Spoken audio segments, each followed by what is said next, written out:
Alors, on va faire un premier jet, un premier draft de notre spécification exécutable. Alors, pour pouvoir faire ça, c'est probablement utile de revenir sur l'architecture de notre plateforme de gamification. Ce qu'on veut, c'est que quand une application gamifiée poste des événements sur ce endpoint ici, on veut que un service ici que j'ai appelé Event Processor puisse déterminer quelle est l'application gamifiée qui a envoyé l'événement, quel est l'utilisateur de l'application gamifiée qui est concerné par cet événement, et puis qu'il puisse mettre à jour l'état de l'utilisateur. Et puis à la fin, l'application gamifiée, typiquement quand elle génère la page web qui est présentée à l'utilisateur, quand l'application gamifiée fait un appel sur /users, eh bien, on devrait pouvoir consulter cet état qui a été mis à jour. Donc, dans la version finale de la plateforme, mettre à jour l'état d'un utilisateur, ça veut dire que dans certains cas, quand certains événements auront été notifiés, en fonction des règles que on a déterminées, on va lui ajouter des badges, on va lui ajouter des points. Alors, à ce stade, on n'en est pas là, on veut garder les choses plus simples. Ce qu'on va faire, c'est simplement dire chaque utilisateur a un nombre d'événements qui l'ont concerné. Et donc, chaque fois qu'un événement arrive, ce qu'on va vouloir faire, c'est que dans l'event processor, on va vouloir récupérer cet utilisateur, incrémenter le compteur d'événements et puis enregistrer l'utilisateur. C'est déjà quelque chose de très intéressant puisque ça va nous permettre de faire des tests sur la concurrence et de nous assurer qu'on ne perd pas euh, d'événements. Imaginons qu'on ait plusieurs événements concernant un utilisateur qui arrivent au même moment. Est-ce que notre compteur va être géré correctement ou est-ce qu'on va être sujet à un problème de concurrence? Ça, on va pouvoir le tester avec ce scénario.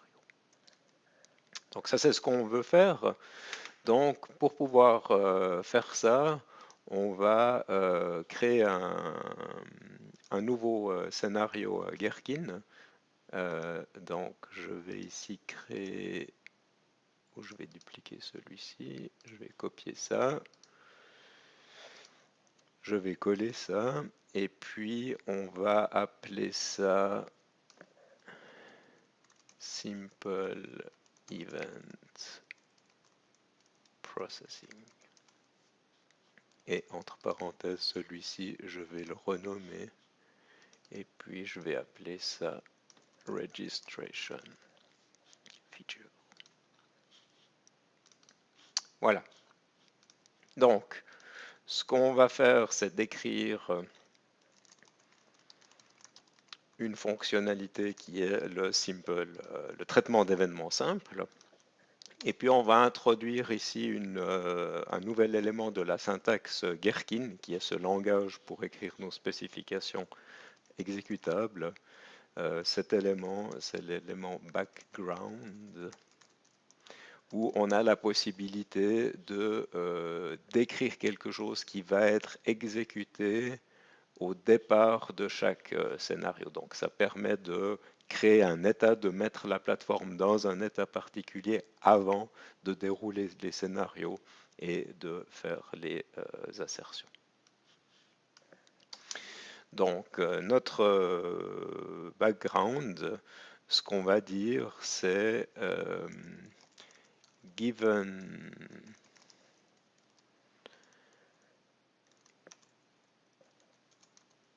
that I have, or given a token for a new gamified application A1. Voilà. Donc pourquoi est-ce que j'ai fait ça? Pour pouvoir faire nos tests, on va avoir besoin de créer une application arbitraire. Pour ça, on a notre service de registration qu'on avait défini la dernière fois. Et puis on va devoir rajouter un service d'authentification où on va envoyer le mot de passe de notre application et on va recevoir un token. Ce token, c'est ce qui va nous permettre, quand une application gamifiée ici fait des appels sur ses API, de dire je fais un appel, voilà un token qui permet de m'identifier et de m'authentifier, ce qui fait que la plateforme après elle va pouvoir faire les associations correctement dans le modèle. Donc quand on va implémenter derrière les décors le code de test, c'est là où on va faire plusieurs appels REST pour pouvoir créer cet état et avoir à disposition le token pour le scénario. Donc ça permet de garder ici nos spécifications exécutables relativement courtes. Point de départ, j'ai créé une nouvelle application que j'appelle A1. J'ai un token pour elle et donc je vais pouvoir utiliser ce token. J'ai ici donné un nom parce que j'anticipe que dans des scénarios avancés, je vais vouloir faire des tests avec plusieurs applications et m'assurer par exemple que si une application A1 envoie des événements, les utilisateurs de l'application A2 ne sont pas concernés. Ok, alors j'ai ça, donc maintenant on va faire un scénario. Et puis le scénario, ça va être d'envoyer le premier événement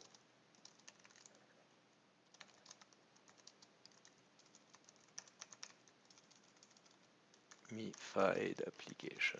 Donc le scénario, c'est j'envoie un événement, c'est le premier qui va concerner un utilisateur de l'application et je vais vouloir vérifier ce qui s'est passé. Typiquement, je vais vouloir vérifier que l'utilisateur a bien été créé et puis qu'il a un code, qu'il a un compte de, de- Donc, pour pouvoir faire ça, pour gagner un peu de temps, je vais coller ce texte ici, on va le lire ensemble. Donc, si j'ai un utilisateur U1 de l'application gamifiée A1, si l'application a détecté que cet utilisateur, là je vais changer ça, that user U1, si donc l'application est gamifiée que U1 fait quelque chose dans son application, quand l'application poste un payload sur un endpoint qui s'appelle /events, alors il devrait recevoir un code de statut 201. Si il fait ensuite un appel get sur /users pour retrouver l'utilisateur U1, il devrait recevoir un code de statut 200. Et puis le payload qu'il reçoit devrait avoir une propriété number of events avec une valeur de 1. Voilà, alors ça c'est le premier sketch. Je ne suis pas complètement convaincu encore que tout est parfait. Je vais certainement plus devoir faire des adaptations, mais c'est par ça que je commence.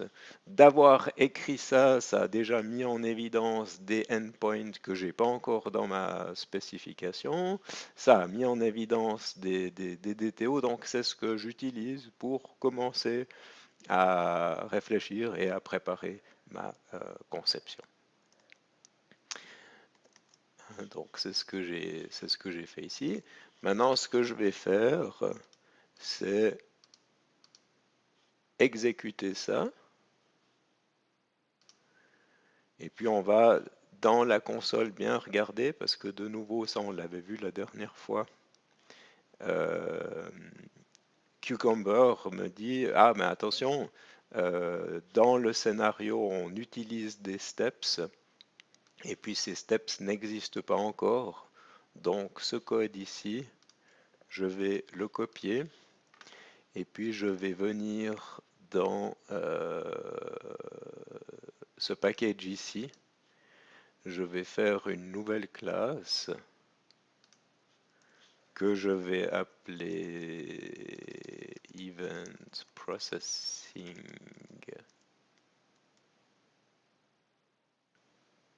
steps.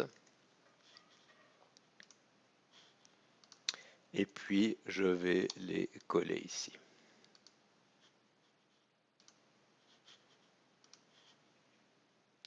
Voilà. Alors, on peut regarder ce code, si j'arrive à redimensionner ma fenêtre. Allez.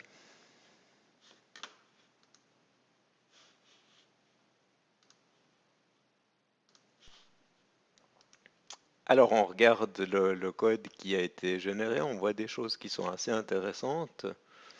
Vous voyez que ici par exemple, on a une expression régulière, donc quand Cucumber voit des nombres dans mes scénarios, il dit ça c'est une variable qui va vouloir changer et puis il me donne la possibilité de le changer. Ça veut dire que ici je pourrais écrire dans un autre scénario user u22 par exemple. Cucumber serait capable à ce moment-là de réutiliser le même step et je récupérerai 22 là-dedans. Donc ça, je peux faire des adaptations et puis je peux dire non, en fait, moi ce que je veux faire varier, c'est aussi le U. Et puis à ce moment-là, on pourrait dire étoile point, point étoile, pardon.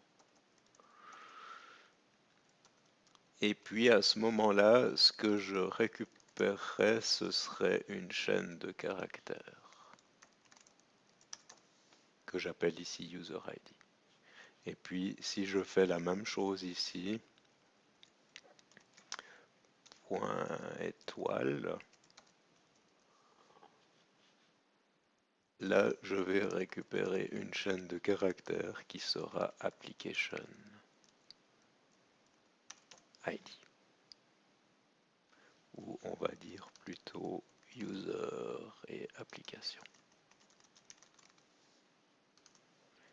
On va vérifier que ça fonctionne. Donc là, on va faire ça comme ça. Donc je vais refaire un clean and build. Puis là, on va avoir des exceptions puisque ces tests sont marqués comme étant pending.